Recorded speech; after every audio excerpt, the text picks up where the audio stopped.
প্রিয় শ্রোতা, আমন্ত্রণ জানাচ্ছি গল্প পাঠের আসরে। আমি ওয়ারা করিম। শুরু করতে যাচ্ছি সত্যজিৎ রায়ের প্রফেসর শঙ্কু সিরিজ থেকে প্রফেসর শঙ্কু ও ইউএফও। সঙ্গে থাকুন। অনেক ধন্যবাদ। 12 সেপ্টেম্বর। ইউএফও অর্থাৎ আনআইডেন্টিফাইড ফ্লাইং অবজেক্ট, অর্থাৎ অজ্ঞাত উড়ন্ত বস্তু। এই ইউএফও নিয়ে যে কি মাতামাতি চলছে গত 20-25 বছর ধরে। সারা বিশ্বে বহু সমিতি গড়ে উঠেছে যাদের কাজই হল ইউএফওর চর্চা।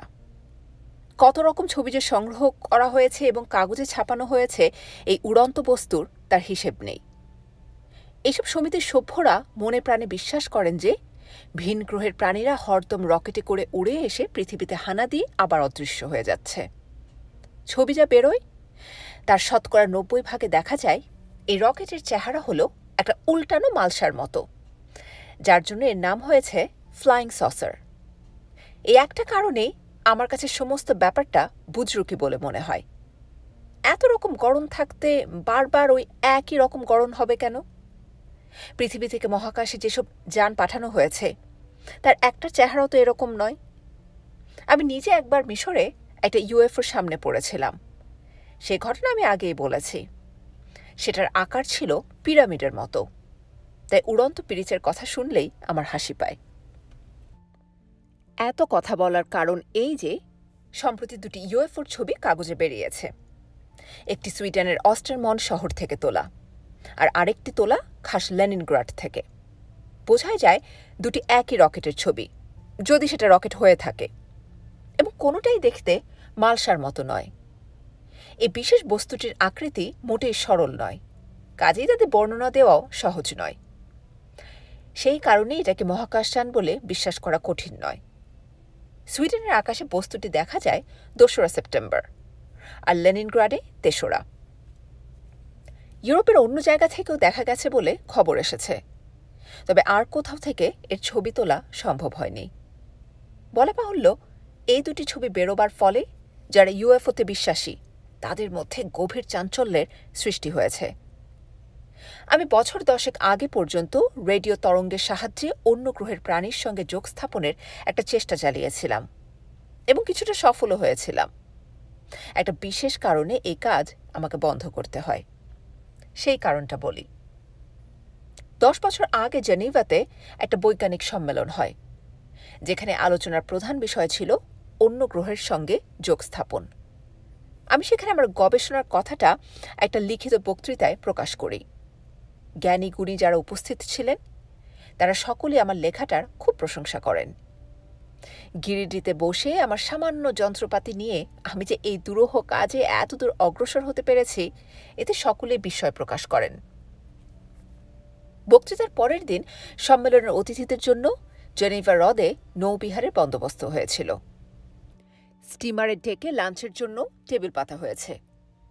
আমার টেবিলে আমার অনুমতি নিয়ে বসলেন এক ভদ্রলোক।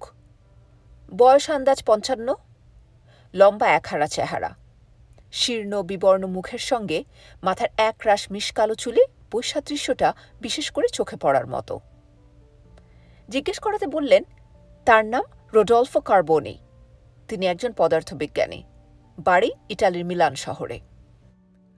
পরিচয় দিয়ে ওভারকোটের পকেট থেকে একতারা ফুলস্কেপ কাগজ বার করে বেশ দাপটের সঙ্গে আমার টেবিলের উপর রাখলেন। কি ব্যাপার? আমি একটু অবাক হয়ে জিজ্ঞেস করলাম। প্রথম পাতার শিরোনামটা পড়লে বুঝতে পারবে, বললেন ডক্টর কার্বোনি। পড়ে তাজ্জব বনে গেলাম। আমার বক্তৃতার যা শিরোনাম, এরও ঠিক তাই। আপনি ওই একই কাজ করছেন? বিস্ময়ে প্রশ্ন করলাম। হ্যাঁ, একই কাজ, বললেন ডক্টর কার্বোনি। আলফা সেন্টারিকে ঘিরে যে সৌরজগৎ, তার একটি গ্রহের সঙ্গে রেডিও তরঙ্গ মারফত আমি যোগ স্থাপন করেছি। তোমার ও আমার সাফল্যে কোনো তফাৎ নেই। এই লেখা আমার পড়ার কথা ছিল, তুমি আগে পড়লে। দেখলাম আমি পড়লে তোমার কথারই পুনরাবৃত্তি হয়ে যাচ্ছে, তাই আর পড়িনি। কিন্তু কেন? তাতে কি তোমার কৃতিত্ব কিছু কম বলে প্রতিপন্ন হতো? বরং আমাদের বক্তব্য আরও জোরদার হতো, অন্য গ্রহের প্রাণীর অস্তিত্ব আরও দৃঢ়ভাবে প্রমাণিত হতো। না, তা হতো না। লোকে বলতো আমি অসৎ উপায়ে তোমার কৃতিত্বে ভাগ বসানোর চেষ্টা করছি। তোমার বিশ্বজোড়া খ্যাতি, তোমার কপালের জোর আছে। তাছাড়া তোমার দেশ বিজ্ঞানে পিছিয়ে আছে, তাই সে দেশের মানুষ হয়ে তোমার কৃতিত্ব পশ্চিমে আরো অনেক বেশি দৃষ্টি আকর্ষণ করে। আমাকে তো বিশেষ কেউ চেনে না, আমার কথা লোকে শুনবে কেন? কথাগুলো বলে তার কাগজ নিয়ে কার্বনি উঠে চলে গেল। আমার মনটা খারাপ হয়ে গেল। বেশ বুঝতে পারছিলাম যে আমার আগে বক্তৃতা দেওয়ার সুযোগ পেলে কার্বনির আর অভিযোগের কোনো কারণ থাকতো না। আমি জানি এ ধরনের ঈর্ষায় মানুষের শক্তি অপচয় ছাড়া আর কিছুই হয় না। অথচ দুঃখের কথা এই যে অনেক বাঘা বাঘা বৈজ্ঞানিকও এই রিপুর বশবর্তী হয়ে অনেক রকম দুষ্কর্ম করে ফেলেন। আমি নিজের অভিজ্ঞতাতেই অন্তত 4 জনের নাম করতে পারি যাদের মাৎসর্যের ঠেলা আমাকে ভোগ করতে হয়েছে। কার্বনি সম্বন্ধে আমি কিছুই জানতাম না। সেদিনই সন্ধ্যায় আমার বন্ধু জেরেমি সন্ডার্সের কাছে তার কথা শুনলাম, এবং সেটা শোনার পরে স্থির করলাম যে অন্য গ্রহের প্রাণীর সঙ্গে যোগ স্থাপনের চেষ্টা আমি বন্ধ করব। রোডলফো কার্বনি যুবা বয়সে ছিলেন আর্কিটেক্ট। টুরিন শহরে ইটালিয়ান সরকার একবার একটি স্টেডিয়াম তৈরি করার পরিকল্পনা নেন। দেশের সেরা আর্কিটেক্টদের কাছ থেকে নকশা চাওয়া হয়। কার্বনিও একটি নকশা তৈরি করে। তার এক কাকা ছিলেন সরকারের মন্ত্রিমণ্ডলের একজন। এই খুঁটির জোরে কার্বনি কাজটা পেয়ে যায়। তার নকশা অনুযায়ী স্টেডিয়ামের কাজ খানিকদূর অগ্রসর হওয়ার পরই তাতে ফাটল ধরে। তখন কার্বনিকে বাতিল করে অন্য একজন আর্কিটেক্টকে সে কাজে লাগানো হয়। এর ফলে কার্বনির হয় চরম বদনাম। তাকে স্থাপত্যের পেশা ছাড়তে হয়। 2 বার সে আত্মহত্যার চেষ্টা করে, কিন্তু সফল হয়নি। তারপর বছর আষ্টেক তার কোনো খবর পাওয়া যায় না। অবশেষে একদিন সে পদার্থবিজ্ঞানী হিসেবে আত্মপ্রকাশ করে। সব শুনে টুনে ভদ্রলোকের প্রতি আমার একটা অনুকম্পার ভাব জেগে ওঠে। গবেষণার বিষয়ের অভাব নেই, তাই একটি বিষয় বাদ দিলে আমি দেউলে হয়ে যাব না।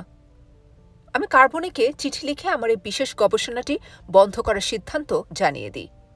তার কাজ সে চালিয়ে যেতে পারে, এবং আমাকে তার প্রতিদ্বন্দ্বী হিসেবে ভাববার আর কোনো কারণ নেই। এই চিঠির কোনো জবাব কার্বনি দেয়নি। স্বভাবতই এই ইউএফওর আবির্ভাবের পর তার কথা আবার নতুন করে মনে পড়ল। সে কি এখনও তার গবেষণা চালিয়ে যাচ্ছে? এই রকেটটির সঙ্গে কি সে যোগ স্থাপন করতে সক্ষম হয়েছে? 17 সেপ্টেম্বর। আজ এক পুরনো বন্ধু এসে হাজির, শ্রীমান নকুড়চন্দ্র বিশ্বাস। এর অকস্মাৎ লব্ধ আশ্চর্য ক্ষমতার কথা আগেই বলেছি। ইনি মাকড়দায় থাকেন। মাস তিনেক অন্তর অন্তর একবার এসে আমার সঙ্গে দেখা করে যান। টেলিপ্যাথি, থট রিডিং, ক্লেয়ারভয়েন্স, অতীত দর্শন, ভবিষ্যৎ দর্শন ইত্যাদি অনেক গুণ আছে এর। এমনকি মন গড়া ঘটনাও ইনি অনেক সময় চোখের সামনে দেখতে পান এবং মনের জোরে অন্য লোকে দেখিয়ে দিতে পারেন। দুর্লভ ক্ষমতা বলাই বাহুল্য। বিজ্ঞানের সাহায্যে এর ব্যাখ্যা এখনো সম্ভব হয়নি, যদিও ভবিষ্যতে হবে বলেই আমার বিশ্বাস। ব্রাজিলে আমাদের চরম বিপদের হাত থেকে রক্ষা করেছিলেন নকুড়বাবু, তাই এর প্রতি আমার কৃতজ্ঞতার শেষ নেই। তাছাড়া বয়স আমার অর্ধেক হলেও এমন ক্ষমতার জন্যে একে সমীহ না করে পারি না। অত্যন্ত অমায়িক মানুষ, দেখে মনে হয় ভাজা মাছটি উল্টে খেতে জানেন না। তবে আসলে যে যথেষ্ট উপস্থিত বুদ্ধি রাখেন তার পরিচয় আমি পেয়েছি। সকাল 7:30টায় এসে পরম ভক্তি ভরে পায়ে হাত দিয়ে প্রণাম করে ভদ্রলোক বসলেন আমার সামনের সোফাতে। প্রহ্লাদকে আরেক পেয়ালা কফি আনতে দিয়ে হাত থেকে খবরের কাগজটা রেখে বললাম, হ্যাঁ, কেমন আছেন বলুন। ভদ্রলোক জিভ কেটে বললেন, আমাকে তুমি করে বললে আমি কিন্তু অনেক বেশি খুশি হব স্যার, আপনি আমার বাপের বয়সী। বেশ তো, তাই হবে ক্ষণ। কেমন আছো বলো, কি করছো আজকাল? আমি ভালোই আছি স্যার, আজকাল একটু পড়াশুনো করার চেষ্টা করছি। বই কিনে যে পড়ব সে সামর্থ্য তো নেই, তবে উকিল চিন্তাহরণ ঘোষাল মশাই অনুগ্রহ করে তার লাইব্রেরিটা ব্যবহার করতে দিয়েছেন। বাবা হোমিওপ্যাথি করেন তো, চিন্তাহরণ বাবুর গেঁটে বাদ বাবার ওষুধে সেরে গেছিল, তাই ভদ্রলোক খুশি হয়ে আমাকে দুপুরবেলাটা ওর বাড়িতে গিয়ে বসে বই পড়ার অনুমতি দিয়েছেন। 7,000 বই স্যার। এমন কোনো বিষয় পাবেন না যার বই নেই ওর সংগ্রহে। কি বিষয় পড়ছ? ইতিহাস, ভূগোল, ভ্রমণ কাহিনী, এইসবই মেইনলি। হয় কি, মাঝে মাঝে সব ঘটনা দেখতে পাই চোখের সামনে, বুঝতে পারি পুরনো যুগের ঘটনা। ইতিহাস পড়া থাকলে বা দেশ বিদেশ সম্বন্ধে জানা থাকলে হয়তো ঘটনাগুলো চিনতে পারতুম। তাই একটু ওইসব পড়ার চেষ্টা করছি। অবশ্যই আপনার কাছে এসে বললে হয়তো আপনিও বলে দিতে পারতেন, কিন্তু আপনি তো ব্যস্ত মানুষ, তাই আপনাকে এইসব ছোটখাটো ব্যাপারে ত্যাক্ত করতে মন চায় না। বই পড়ে সুবিধা হচ্ছে? আগে খানিকটা হচ্ছে স্যার। 2 মাস আগে চৌঠা শ্রাবণ একটা দৃশ্য দেখলুম, বিভৎস দৃশ্য। একজন দাড়িওয়ালা জোব্বা পরা লোক বসে আছে, তার গায়ে অনেক গয়নাগাটি। তার সামনে এনে রাখা হলো একটা থালা, থালার উপর একটা নকশা করা কাপড়ের ছাউনি। সেটা তুলে দেখানো হলো, তাতে রাখা আছে একটা মানুষের মুন্ডু। এই সবেমাত্র কোপ মেরে ধর থেকে আলগা করা হয়েছে সেটাকে। আওরঙ্গজেবের ঘটনা কি? আগে হ্যাঁ স্যার, বই পড়ে তাই তো মনে হয়। আর মুন্ডুটা তার দাদা দারাশিকোর। আমিও জানি ঘটনাটা। কিন্তু স্যার, সব ঘটনা তো চিনতে পারি না। পরশু যেমন দেখলুম একটা ঘড়ি। ঘড়ি? হ্যাঁ স্যার, তবে যেমন তেমন ঘড়ি নয়। এমন ঘড়ির কোনো ছবি দেখিও নি কোনোদিন কোনো জীবনে। আমি বললাম, আমাকে একবার দেখাতে পারবে দৃশ্যটা? কেন পারবো না স্যার, তবে মিনিট 3 সময় দিতে হবে। তা বেশ তো, নাও না সময়। আপনি ওই ফুলের টপটার দিকে চেয়ে থাকুন, আমাকে অবশ্যই একটু চোখ বন্ধ করতে হবে। 3 মিনিটও সময় লাগলো না। ঘর জুড়ে চোখের সামনে মসলিনের পর্দার ভেতর দিয়ে দেখার মতো ফুটে উঠল যে ছবি, সেটা 11শ শতাব্দীর চীনের কাইফেং শহরে সুসুংয়ের তৈরি ওয়াটার ক্লক বা জল ঘড়ি ছাড়া আর কিছুই হতে পারে না। সম্রাট সেন জুংয়ের স্মৃতির উদ্দেশ্যে এই আশ্চর্য ঘড়ি তৈরি করেছিলেন সুসুং। মিনিট খানেকের মধ্যেই দৃশ্য আবার মিলিয়ে গেল। নকুরবাবুকে বলাতে ভদ্রলোকের দৃষ্টি উদ্ভাসিত হয়ে উঠল। দেখুন, আপনার কাছে কি আর সাধে আসি? আপনার এত জ্ঞান, এত এসব কথা অন্যের মুখে আদেক কথা মনে হলেও নকুরবাবুর মুখে মনে হয় না। এবার কৌতূহলবশত ভদ্রলোককে একটা প্রশ্ন না করে পারলাম না। বললাম, তুমি কাগজ পড়ো? নকুরবাবু জিভ কেটে সলজ্জ হেসে মাথা নেড়ে না বোঝালেন। আমি বললাম, তাহলে তো ইউএফওর ব্যাপারটা তুমি জানবে না। কিসের ব্যাপার স্যার? আমি ঘরের কোণে টেবিলের উপর রাখা কাগজের স্তূপ থেকে 3রা সেপ্টেম্বরের কাগজটা বার করে ভদ্রলোককে ইউএফওর ছবিটা দেখালাম। তাতে প্রতিক্রিয়া হলো অদ্ভুত। ভদ্রলোক চোখ কপালে তুলে বললেন, আরে ঠিক এই জিনিসটাই যে দেখলুম সেদিন। কোথায় দেখলে? দুপুরে ভাত খেয়ে দাওয়ায় বসে একটু জিরোচ্ছি, এর সামনে একটা সজনে গাছের ডালে একটা কাঠবিড়ালির দিকে চোখ গেছে। এমন সময় সব কেমন ধোঁয়াটে হয়ে এলো। দৃশ্য বদলে গেছে কিনা ঠিক বুঝতে পারলাম না। তারপর ক্রমে বুঝতে পারলাম যে বালিতে ছেয়ে গেছে চারদিক, তাই ওরকম ধোঁয়াটে ভাব। ক্রমে বালি থেকে সরে গেলে পর দেখলুম ওই জিনিসটাকে, পেল্লায় বড়, বালির উপর দাঁড়িয়ে আছে। দুপুরের রোদে ধাতুর তৈরি দেহ থেকে ঝিলিক বেরুচ্ছে। লোকজন কাউকে দেখলে? আগে না, কাউকে না। দেখে মনে হলো না কেউ আছে তাতে, অবশ্যই থাকতেও পারে। আর জায়গাটা মরুভূমি বলে মনে হলো। পিছনে পাহাড় আর তার চূড়োয় বরফ। এ আমার স্পষ্ট দেখা। নকুরবাবু আরো মিনিট 10 ছিলেন। যাবার সময় বললেন, তার মন বলছে তাকে আবার আসতে হবে। কিছু মনে করবেন না তিলুবাবু, আপনার বিপদের শঙ্কা দেখলেই আমার মন উতলা হয়ে ওঠে। সেরকম আশঙ্কা দেখছো নাকি এখন? এখন না, তবে ঘরে ঢুকে আপনাকে দেখে আমার বুকের ভিতরটা ছ্যাদ করে উঠেছিল। এক পলকের জন্য যেন দেখলুম আপনি একটা ঘরে বন্দী হয়ে আছেন। তোমার নিজের শরীরের যত্ন নিচ্ছ তো? আমার মতো বৈজ্ঞানিক পৃথিবীতে অনেক আছে, কিন্তু তোমার যে বিশেষ ক্ষমতা সেটা খুব কম লোকের মধ্যেই থাকে। এই ক্ষমতাটাকে কোনো মতে নষ্ট করতে দেওয়া উচিত হবে না। আগে সে তো আমিও বুঝতে পারি, তা নিয়মিত ব্রাহ্মী শাকটা খেয়ে যাচ্ছি।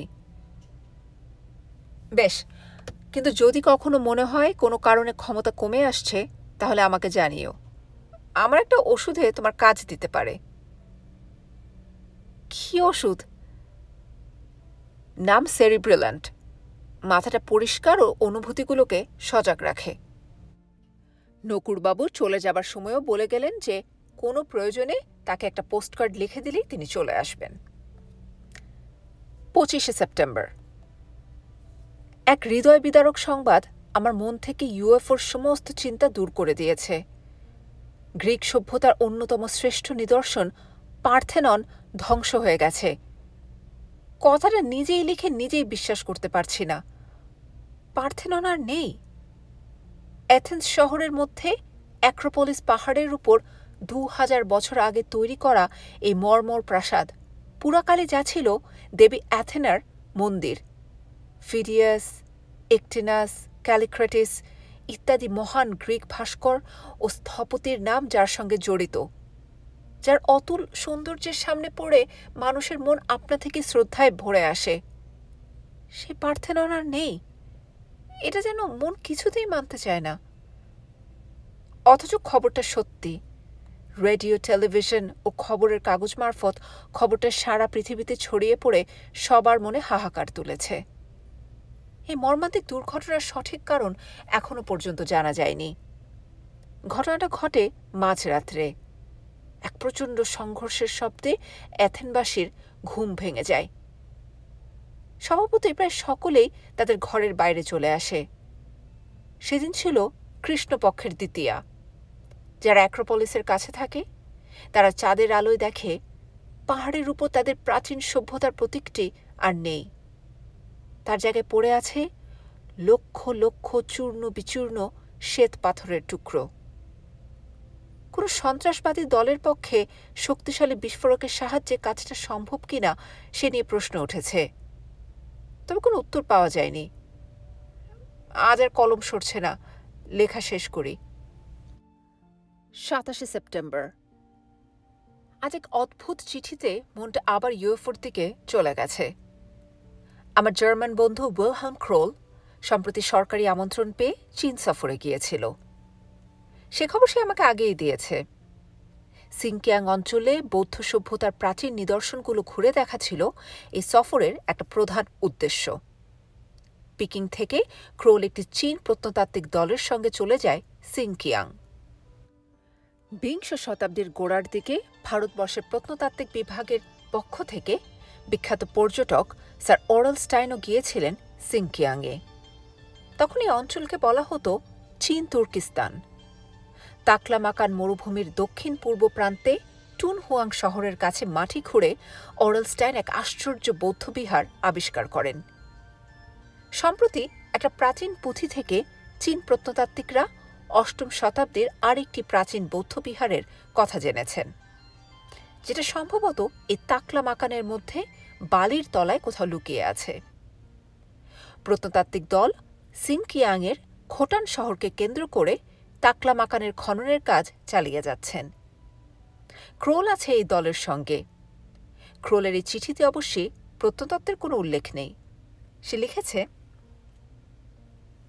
প্রিয় শঙ্কু, সম্প্রতি একটি ইউএফওর কথা তুমি হয়তো কাগজে পড়েছ। এই বিশেষ মহাকাশযানটি এখন আমি যে অঞ্চলে রয়েছি তারই কাছাকাছি কোথাও অবস্থান করছে বলে আমার বিশ্বাস। গত 3 দিনে 2 বার আমি এটিকে আকাশে দেখেছি। শুধু আমি নয়, আমার দলের সকলেই দেখেছে। প্রথমবার পশ্চিম দিকে উড়ে যেতে দেখি, তার পরের দিন পশ্চিম দিক থেকে এসে পূবে তিয়ানশান পাহাড়ের দিকে গিয়ে নিচে নেমে অদৃশ্য হয়ে যায়। আমার মনে হয় এটার অনুসন্ধান করা আমাদের কর্তব্য। চীন সরকার আমাদের হেলিকপ্টারে বন্দোবস্ত করে দিতে রাজি হয়েছে, কিন্তু আমি একা যেতে চাই না। এ ধরনের অভিযানে আমাদের তিনজনেরই একসঙ্গে থাকা উচিত, যেমন আগেও থেকেছি। তুমি যদি কোনো বিশেষ কাজে ব্যস্ত না থাকো তাহলে টেলিগ্রাম করে জানাও। আমি সন্ডার্সকে লিখছি। যত শীঘ্র সম্ভব যাওয়া ভালো। এখানে তোমার নাম শিক্ষিত মহলে অনেকেই জানে। সন্ডার্সের নাম হয়তো জানে না, কিন্তু তাতে কোনো ক্ষতি নেই। তোমার টেলিগ্রামের অপেক্ষায় রইলাম। ইতি, উইলহেলম ক্রোল। নকুরবাবুর বর্ণনার কথা মনে পড়ছে। মরুভূমির মধ্যে রকেট, তার পিছনে তুষারাবৃত পর্বতশ্রেণী। মরুভূমি যদি তাকলামাকান হয় তাহলে তার উত্তরে তিয়েন শান পাহাড়ের মাথায় বরফ থাকা স্বাভাবিক। অভিযানের সম্ভাবনায় নারী চঞ্চল হয়ে উঠেছে এর মধ্যেই। নকুরবাবু বলেছিলেন তাকে খবর দিতে। আমার মন বলছে তাকে আমাদের প্রয়োজন। ক্রোল ব্রাজিলে নকুরবাবুর আশ্চর্য ক্ষমতার পরিচয় পেয়েছিল, সুতরাং তার আপত্তির কোনো কারণ নেই। সন্ডার্সকে একটা টেলিগ্রাম ও নকুর বিশ্বাসকে একখানা পোস্টকার্ড আজই ছেড়ে দেওয়া দরকার। 1 অক্টোবর। সন্ডার্স যেতে রাজি হয়েছে। সে সোজা লন্ডন থেকে যাবার ব্যবস্থা করবে। নকুরবাবু অবশ্যই যেতে রাজি, কিন্তু আমার উত্তরে তার চিঠিটা একটু বিশেষ রকমের বলে সেটা এখানে উদ্ধৃত করছি। সে লিখছে, শ্রী ত্রিলোকেশ্বর শঙ্কু মহাশয়ের শ্রীচরণে সহস্র প্রণামান্তে নিবেদন। চীন সফরে প্রাক্কালে আপনি আমাকে স্মরণ করিয়াছেন জানিয়া যার পর্ণায় আহ্লাদিত হইলাম। অজ্ঞাত উড়ন্ত বস্তুটি যে উদ্দেশ্যে আমাদের পৃথিবীর আকাশে বিচরণ করিতেছে জানিবেন তাহা আদৌ শুভ নহে।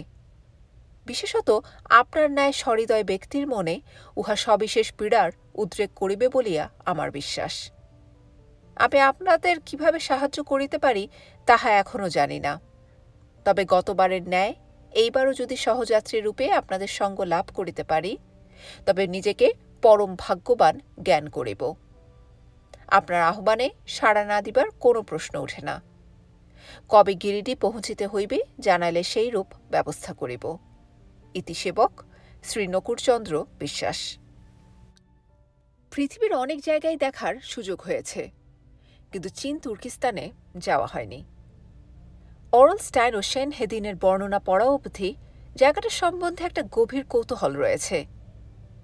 মার্কো পোলোর ভ্রমণ কাহিনীতেও ত্রয়োদশ শতাব্দীর চীন তুর্কিস্তানের বর্ণনা রয়েছে। তখন সেখানে চেঙ্গিস খাঁর বংশধর কুবলা খাঁর রাজত্ব। তাকলামাকানের মরুভূমির যে বর্ণনা মার্কো পোলোর লেখায় পাওয়া যায় সে বড় সাংঘাতিক। ইউএফওর অধিবাসীদের যদি গা ঢাকা দেওয়ার মতলব থেকে থাকে তাহলে এই মরুভূমির চেয়ে ভালো জায়গা তারা আর পাবে না।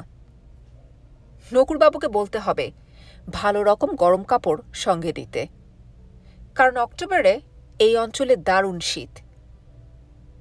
9 অক্টোবর, খোটান।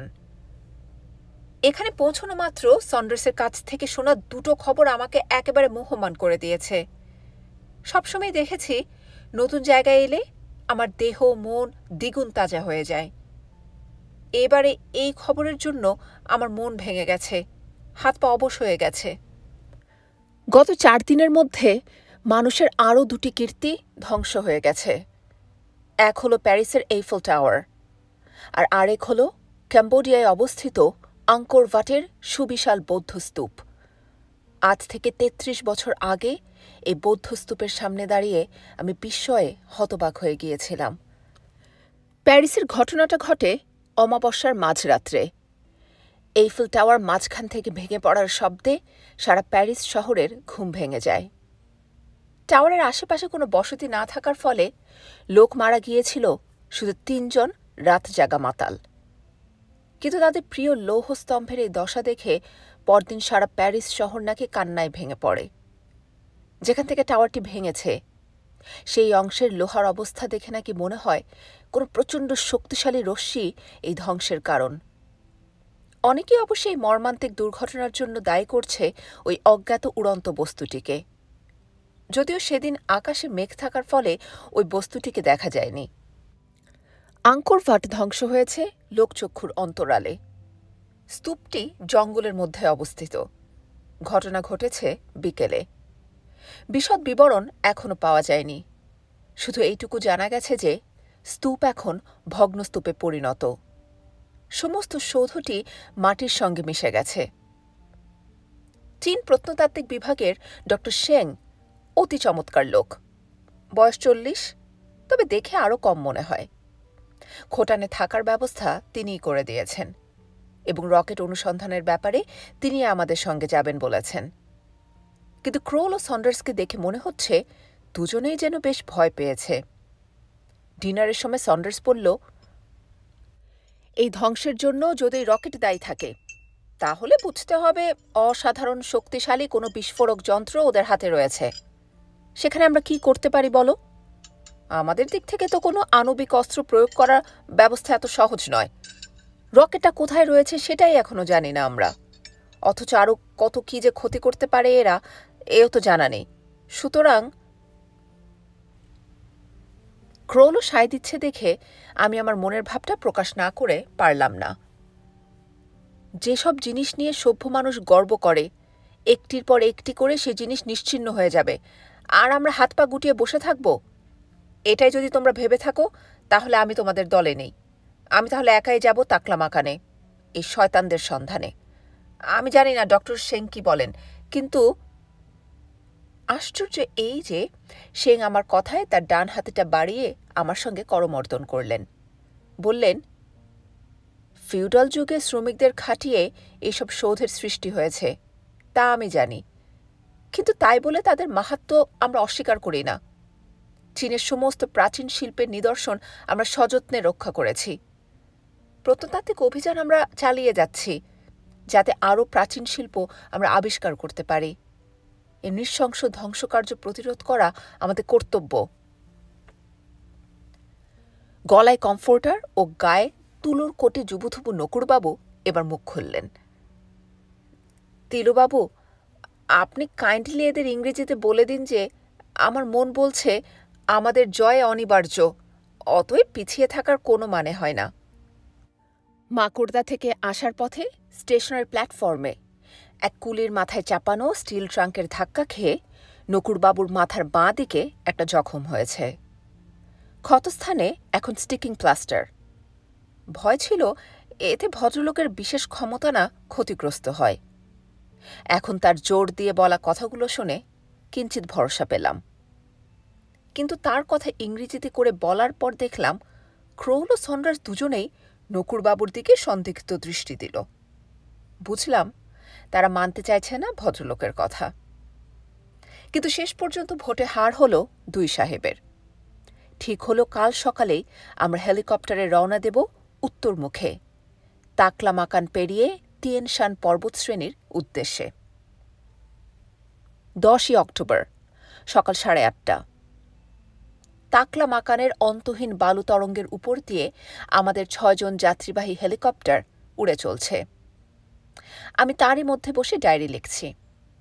মার্কো পোলো লিখেছিলেন, লম্বালম্বিভাবে এই মরুভূমি পেরোতে লাগে 1 বছর, আর যেখানে মরুভূমি সবচেয়ে অপ্রশস্ত সেখানেও পেরোতে লাগে 1 মাস। 2500 ফুট উপর থেকে দেখে মনে হচ্ছে ভেনিসীয় পর্যটক খুব ভুল বলেননি। এই মরুভূমির স্থানে স্থানে এক একটি ওয়েসিস বা জলাশয়কে কেন্দ্র করে গড়ে উঠেছে সব শহর: খোটান, কাশগার, ইয়ারকান্দ, চেনচের, আকসু। সিংকিয়াংয়ের অধিবাসীরা অধিকাংশই উইগুর শ্রেণীর মুসলমান। তাদের ভাষা তুর্কি। সিংকিয়াংয়ের দক্ষিণ পশ্চিম প্রান্তে হল কাশ্মীর, তারপর আরও পশ্চিমে আফগানিস্তান, তারপর সোভিয়েত রাশিয়া এবং তারপর একেবারে পূবে মঙ্গোলিয়া। ডক্টর শেং আমাদের হেলিকপ্টারের জানালা দিয়ে দেখা দৃশ্যের বর্ণনা দিয়ে চলেছেন, আর সেই সঙ্গে চীন তুর্কিস্তানের প্রাচীন ইতিহাস সম্বন্ধেও তথ্য পরিবেশন করে চলেছেন। ক্রোল ও সন্ডার্স যেন আজ অনেকটা স্বাভাবিক। আমি জানতাম দিনের আলোতে এদের মনের সংশয় ও শঙ্কার ভাব অনেকটা কমে যাবে। এরা দুজনেই যে সাহসী ও অ্যাডভেঞ্চার প্রিয় সেটা তো আমি খুব ভালো করেই জানি। তবে বর্তমান অভিযানের একটা বিশেষ দিক আছে যেটা মনে খানিকটা ভীতির সঞ্চার করতে পারে, এবং সেটার মূলে হল আমাদের জ্ঞানের অভাব। অন্য গ্রহের প্রাণী সম্পর্কে আমাদের অজ্ঞতা অপরিসীম। এরা কেমন লোক, এদের আদৌ লোক বলা চলে কিনা। সাম্প্রতিক দুর্ঘটনাগুলোর জন্য যদি এরাই দায়ী হয়, তাহলে এদের আক্রোশের কারণ কি? মানুষের কীর্তির উপর আক্রোশ মানে কি মানবজাতির উপরেই আক্রোশ? এসব তো কিছুই জানা নেই। তাই একটা দুশ্চিন্তা যে আমার মনেও নেই তা বলবো না। সংগ্রামটা কি সত্যি এবার একপেশে হতে চলেছে? আমরা কি জেনে শুনে মৃত্যুর দিকে পা বাড়ালাম? নকুরবাবুকে আজ কিঞ্চিত নিস্তেজ বলে মনে হচ্ছে। জিজ্ঞেস করাতে বললেন, ভালোই আছেন। মাথার জখমটাও আর কোনো কষ্ট দিচ্ছে না। কিন্তু আমার যেন পুরোপুরি বিশ্বাস হলো না। সবচেয়ে চিন্তিত হলাম যখন ভদ্রলোক হঠাৎ একবার প্রশ্ন করলেন, আমরা কোথায় যাচ্ছি তিলুবাবু? কিন্তু আমি ভদ্রলোকের দিকে অবাক হয়ে মিনিটখানেক চেয়ে থাকাতে হঠাৎ যেন সংবিত ফিরে পেয়ে বললেন, হো হো হো, সেই অজ্ঞাত উড়ন্ত বস্তু, হ্যাঁ তাই তো? ভদ্রলোককে এক ডোজ সেরিপ্রিল্যান্ট খাইয়ে দিলে বোধহয় ভালো হবে।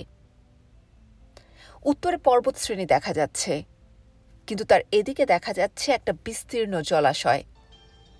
সেং বলল, ওটা বাক্সার নোল, অর্থাৎ বাক্সার লেক। আমরা এই ফাঁকে কফি আর বিস্কুট খেয়ে নিয়েছি। আমাদের পাইলটটি চৈনিক, নাম সুশি। সে ইংরেজি জানে না। তার হয়ে সেংকে দোভাষীর কাজ করতে হয়। মাঝে মাঝে উদাত্ত কণ্ঠে গাওয়া চীনা গান শুনতে পাচ্ছি পাইলটের গদি থেকে। হেলিকপ্টারের পাখার শব্দ ছাপিয়ে সে গান পৌঁছচ্ছে আমাদের কানে। ক্রোল সবে পকেট থেকে একটা খুদে চেস বোর্ড বার করে সন্ডার্সের সঙ্গে খেলার মতলবে। এমন সময় সেং উত্তেজিত হয়ে জানলার দিকে হাত বাড়ালো।